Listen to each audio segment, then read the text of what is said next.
요시아의 아들 시드기야가 여호야김의 아들 고니야의 뒤를 이어 왕이 되었으니 이는 바벨론의 느부갓네살 왕이 그를 유다 땅의 왕으로 삼음이었더라. 그와 그의 신하와 그의 땅 백성이 여호와께서 선지자 예레미야에게 하신 말씀을 듣지 아니하니라. 시드기야 왕이 셀레미의 아들 여후갈과 마아스야의 아들 제사장 스바냐를 선지자 예레미야에게 보내 청하되, 너는 우리를 위하여 우리 하나님 여호와께 기도하라. 그때 예레미야가 갇히지 아니하였으므로 백성 가운데 출입하는 중이었더라. 바로의 군대가 애굽에서 나오매 예루살렘을 애워쌌던 갈대아인이 그 소문을 듣고 예루살렘에서 떠났더라. 여호와의 말씀이 선지자 예레미야에게 임하여 이르시되, 이스라엘의 하나님 여호와께서 이와 같이 말씀하시니라. 너희를 보내어 내게 구하게 한 유다의 왕에게 하리라. 너희를 도우려고 나왔던 바로의 군대는 자기 땅 애굽으로 돌아가겠고 갈대아인이 다시 와서 이 성을 쳐서 빼앗아 불사르리라. 여호와께서 이와 같이 말씀하시니라. 너희는 스스로 속여 말하기를 갈대아인이 반드시 우리를 떠나리라 하지 말라. 그들이 떠나지 아니하리라. 가령 너희가 너희를 치는 갈대아인의 온 군대를 쳐서 그 중에 부상자만 남긴다 할지라도 그들이 각기 장막에서 일어나 이 성을 불사르리라.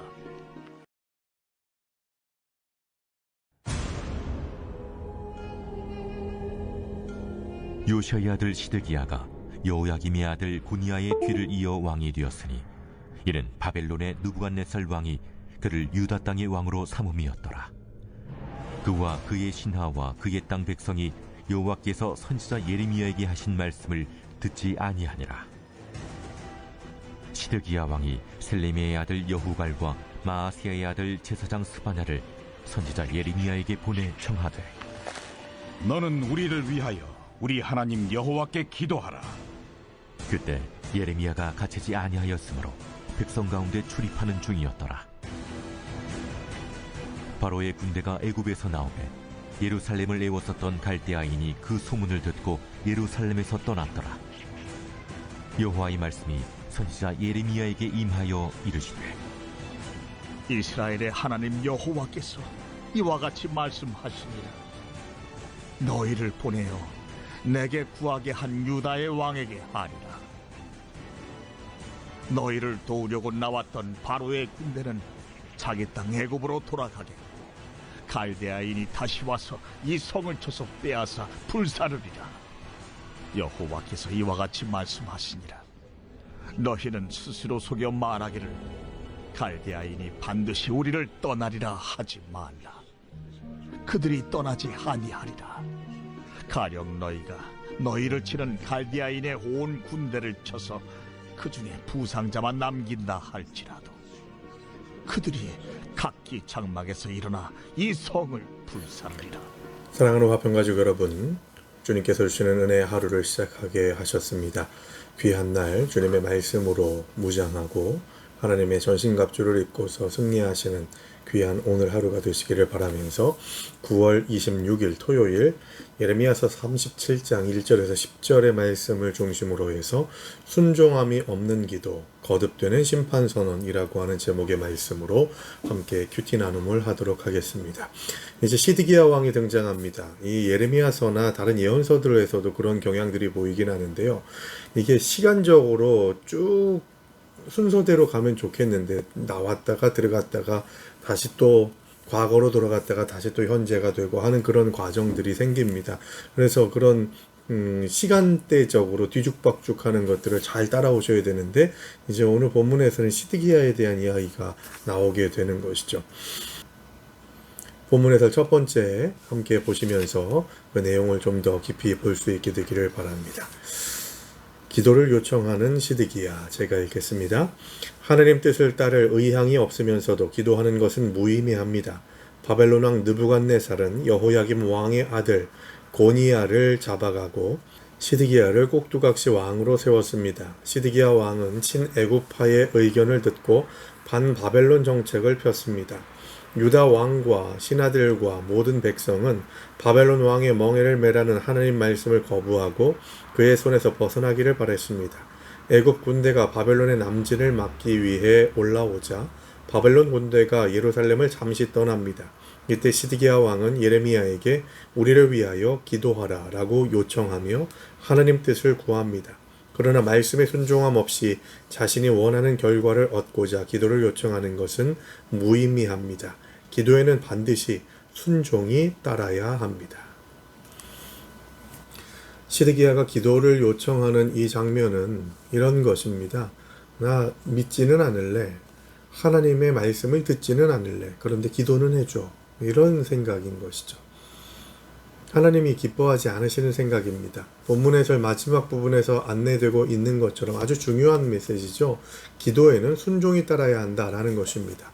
기도를 통해서 내 뜻을 관철시키는 것이 기도가 아니라, 물론 기도에는 그런 간구의 내용들도 들어가야 하지만 원래 본래적인 기도의 정신은 하나님의 뜻을 위해서 내가 하나님께 드려진 바 되겠다고 하는 결단의 시간이 바로 기도의 시간이라는 것입니다. 유다 백성들은 애굽을 의지했다가 또 자기의 힘도 의지하고 그러다가 또 하나님도 찾습니다. 자신들이 생각하기에 좋은 것을 선택하고 그 중에서 하나님도 가끔씩 선택하게 됐던 것이죠. 하나님이 가끔씩이라도 나를 찾아줘서 고맙다, 그렇게 말씀하시는 분이 아니라는 것을 우리는 성경의 여러 곳을 통해서 찾습니다. 하나님은 질투하시는 하나님이십니다. 전적으로 하나님만 의지하고 하나님만을 사랑하기를 원하시는 그 하나님의 속성, 우리를 향하신 그 하나님의 사랑을 기대할 수 있어야 하는 것이죠. 좀 관대해지셔서 하나님도 사랑할 수 있는 것을 좀 용납해 주시면 얼마나 좋을까 하는 그런 생각을 하십니까? 누가 나를 사랑한다고 하죠. 그런데 나도 그 사람을 사랑해요. 그런데 그 사람이 나를 향한 사랑이 내일은 다른 사람 사랑할 텐데 그 다음 날은 당신 사랑해 줄게, 이런 얘기를 한다고 나도 좀 얽매이지 않고 나도 당신을 사랑하지만 얽매이지 않는 좀 자유로운 사랑 해봅시다, 이런 식의 생각으로 그래 너도 다른 사람하고 사랑했다가 나랑 사랑하고 싶은 마음이 있으면 그때 와라, 이건 말도 안 되는 거죠. 하나님이 허락하시는 사랑의 방법은 그런 것이 아닙니다. 그건 사랑이 아니라 욕망이죠. 욕망으로는 아름다운 사랑의 관계를 채워나가기도 세워나가기도 유지하기도 어렵다는 것을 우리는 기억해야 합니다. 기도의 자세에서 가장 중요한 것은 무엇일까요? 하나님의 존재를 인정하는 것입니다. 오늘 본문 1절에서 시드기야가 왕으로 세워지게 됩니다. 물론 바벨론 제국이 세운 왕이 바로 시드기야입니다. 바벨론을 중심으로 해서 세상의 판도와 구도가 이끌어져 나가는 것처럼 생각합니다. 그러나 하나님께서 그 모든 것들을 허락하셨기 때문에 바벨론이 그런 힘을 발휘하고 위용을 떨칠 수가 있었던 것이죠. 눈에 보이는 것에 급급해서 하나님의 손길을 느끼지 못하면 허둥댈 수밖에 없습니다. 본질이 무엇인지를 깨닫지 못하게 되죠. 항상 우리가 하나님의 존재를 인정하면서 살아가게 될 때 하나님과 동행할 수가 있습니다.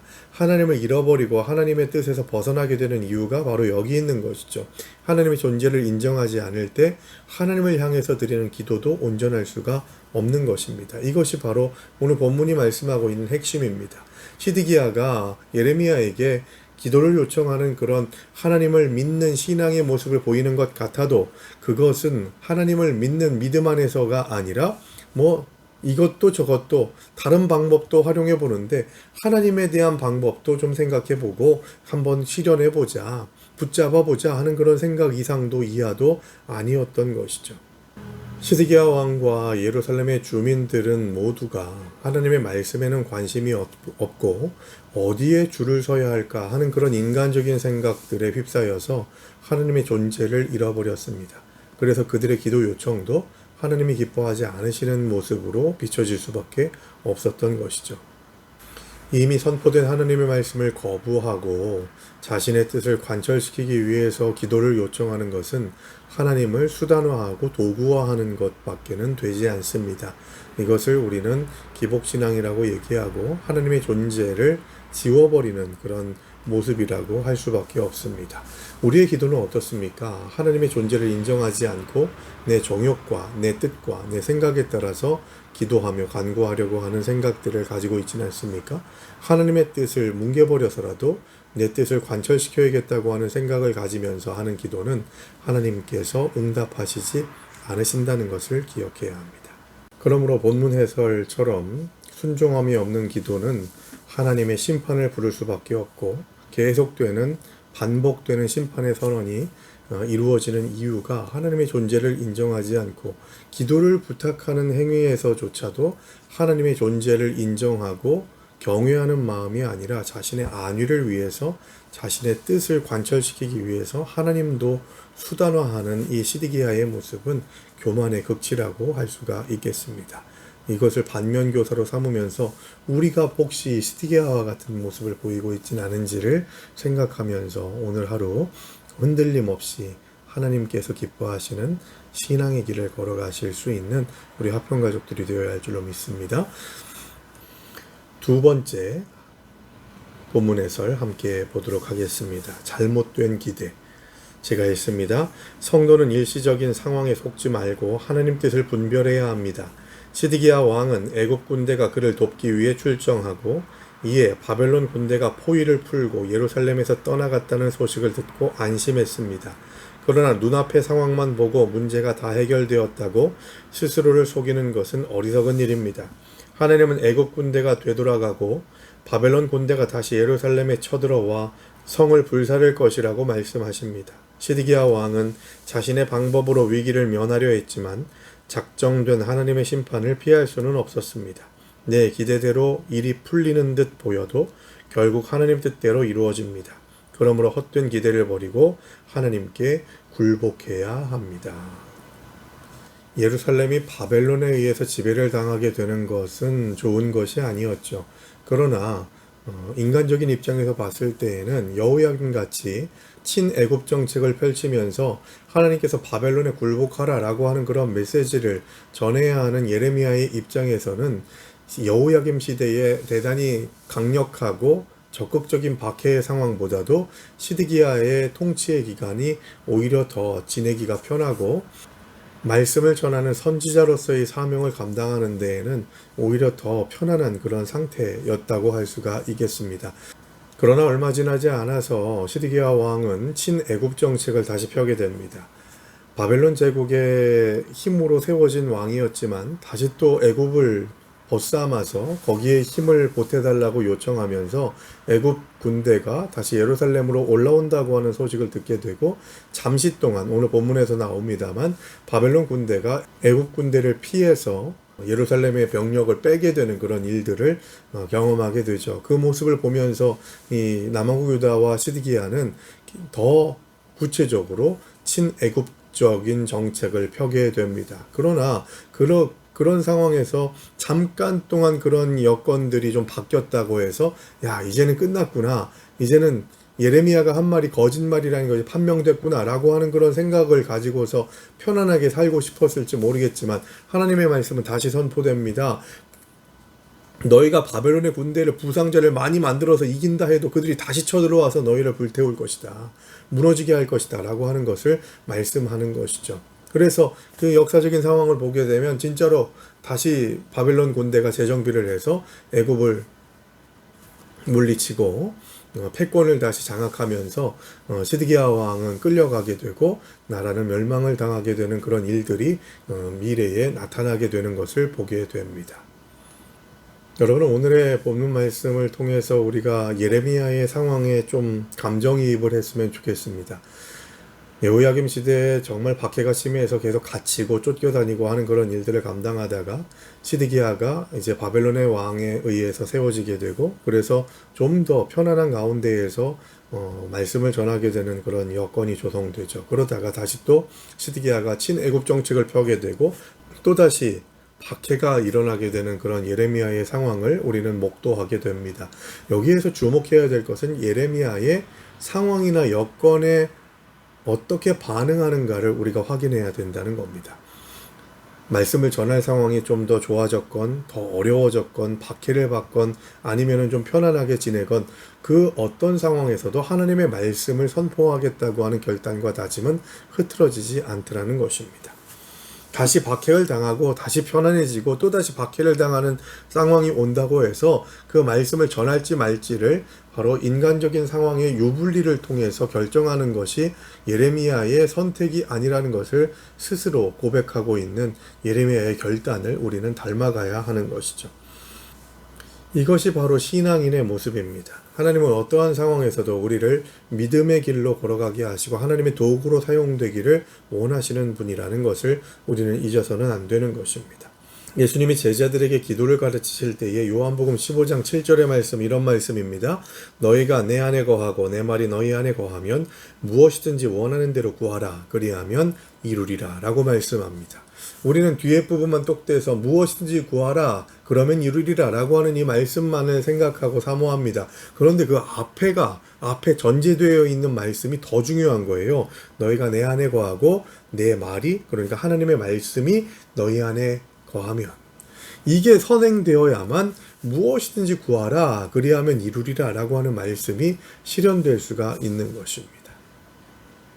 그래서 예레미야가 가지고 있었던 대단히 중요한 신앙 고백의 중심은 하나님 중심이라는 것이죠. 하나님의 뜻이 어디에 있는지를 분명하게 인식하는 자들은 내게 주어진 상황이나 여건을 뛰어넘어서 헌신하게 된다는 것입니다. 당장 눈에 보이는 것에 현혹되지 않고 본질에 충실하게 된다는 것이죠. 하나님의 말씀, 하나님의 목적에 따라서 헌신하게 되어 있다는 것입니다. 기도도 마찬가지예요.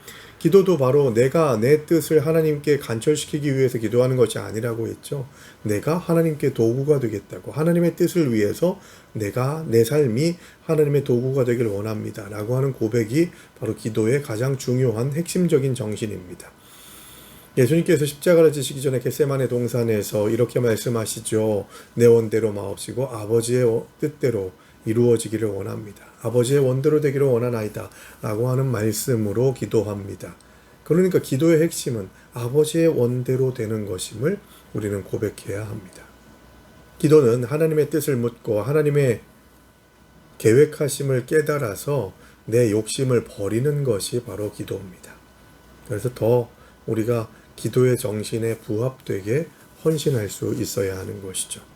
그래서 시드기야 왕처럼 기도를 요청하더라도 잘못된 마음 자세로 기도를 요청하는 어리석은 일에 빠져서는 안 된다는 것, 오늘 본문이 알려주는 대단히 중요한 교훈이라는 것을 기억하면서 우리의 삶에 그 가르침을 잘 대입해서 하나님의 뜻대로 살기를 원하는 은혜의 시간들이 되시기를 바랍니다. 자, 오늘은 큐티 배움방입니다. 묵상 에세이에 있지 않고 큐티는 그냥 읽고 마는 것이 아니라 이런 식으로 큐티 노트, 큐티 일기 같은 것들을 작성해야 된다라고 그렇게 안내를 해주는, 표본으로 보여주는 그런 메시지죠. 한번 보시면 세 단계로 나뉘어집니다. 나의 묵상, 나의 적용, 나의 기도라는 것이죠. 그 내용을 좀 보시면서 이렇게 묵상의 포인트를 잡아야 되는구나 하는 것들을 생각할 수 있게 되기를 바랍니다. 우리가 큐티를 하는 방법에 대해서 제가 알려드렸죠. 도전, 상황, 변화, 요 내용하고 비슷한 부분들, 맥락이 그렇게 흘러가게 됩니다. 제가 읽겠습니다. 나의 묵상. 바벨론 왕 느부갓네살은 시드기야를 유다 땅에 허수아비 왕으로 앉혀놓았다. 그런데 시드기야 왕이나 그의 신하들이나 백성이나 할 것 없이 모두가 어리석게도 하느님 말씀을 하찮게 여겼다. 당시 애굽 바로의 군대로 인해 한 걸음 물러난 바벨론 군대를 보고 시드기야 왕은 희망을 품고 좀 더 확실한 하느님의 말씀을 듣고 싶어 두 사람을 선지자 예레미야에게 보냈다. 그러나 하나님은 거짓된 희망을 경고하시며 바벨론 군대가 돌아와 예루살렘을 쳐서 빼앗고 불태워 버릴 것이라고 말씀하신다. 나의 적용입니다. 인생의 앞날이 자욱한 안개로 보이지 않을 당시 내 간절한 바람은 로또 2등이라도 당첨되는 것이었다. 곧 돌아올 월세를 걱정해야 하는 내 처지가 서러웠다. 하나님께 살려달라고 기도하면서 시작한 일이 영업이었다. 가방 하나 들고 여기저기 돌아다녔으나 성과가 없었다. 버티기가 너무 힘들어 그만두겠다는 말을 꺼냈더니 대표님이 말리셨다. 새벽마다 말씀을 묵상하며 용기를 내어 하루하루 새로운 문을 두드렸다. 그런 가운데 계약이 성사되고 하나둘씩 상품이 팔리기 시작했다. 하나님의 도우심으로 매출이 계속 증가했고 어느덧 수도권 책임자가 되었다. 지금 와서 돌아보면 모든 것이 하나님 은혜였다. 그런데 요즘 배가 불러서 그런지 감사가 사라지고 말씀을 소홀히 여기는 내 모습을 발견한다. 예레미야를 통해 하나님이 하신 말씀을 듣지 않았던 시드기야 왕과 신하들과 백성의 모습이 내게 큰 울림으로 다가온다. 이제 다시 새벽을 깨우며 말씀을 깊이 묵상하고 순종하는 삶으로 나아가야겠다. 나의 기도까지 한꺼번에 봅니다. 분수를 모르고 교만에 빠져 말씀을 멀리했던 저를 용서하소서. 이제 다시 말씀으로 돌아가 삶의 우선순위를 바로 세우고 하나님이 제게 무엇을 원하시는지 듣기 원합니다. 죄에 대해 경고하실 때 즉시 회개하고 돌이키며 어떤 일을 시키시든 머뭇거리지 않고 믿음으로 행하는 제가 되게 하소서. 자, 나의 묵상은 우리가 말하는 도전이라고 할 수가 있겠습니다. 그리고 나의 적용은 나의 상황에 대해서 이야기하고 또 변화까지 나의 적용에서 언급하고 있습니다. 그러니까 큐티의 가장 본질적인 목적은 뭐냐 하면 하느님의 뜻을 알고 그 뜻에 따라서 내 삶이 변화되기를 원하는 것입니다. 그래서 적용, 묵상이라는 것은 결단으로 같이 갑니다. 내가 이렇게 살기를 원합니다. 이것을 깨닫지 못했는데 오늘 큐티 말씀을 통해서 이것을 깨닫게 하셨으니 이런 행동으로 보이는 실천이 순종이 있도록 인도해 주시옵소서 라고 하는 그런 간구가 같이 있어야 하는 것이죠. 나를 돌아봐야 되고 말씀이 나와 연결돼야 된다는 거예요. 옛날에 구약 성경에서 이런 일이 있었구나 이러고 끝나면 그건 독서라고 했습니다. 그 말씀이 나에게 어떻게 연결되느냐, 이게 바로 묵상이고 적용이라고 했는데 그것이 이루어져야만 큐티가 된 것이다 라고 할 수가 있는 것이죠. 그래서 한 절 조그맣게 한 문장으로라도 오늘 이렇게 살기를 원합니다 라고 하는 결단의 메시지가 여러분들의 큐티 책에 기록될 수 있게 되기를 바랍니다. 오늘의 기도로 큐티 마치겠습니다. 평소에 주님과 상관없이 살다 위기 앞에서야 주님을 찾는 제 모습이 시드기야 왕과 같지 않은지요. 그처럼 헛된 소망을 쫓지 않게 하시고 하나님의 약속을 굳게 믿고 살아가는 참 제자 되게 하소서. 오늘도 말씀으로 바른 길을 깨우쳐 주시는 주님을 찬양합니다. 예수님의 이름으로 기도합니다. 아멘.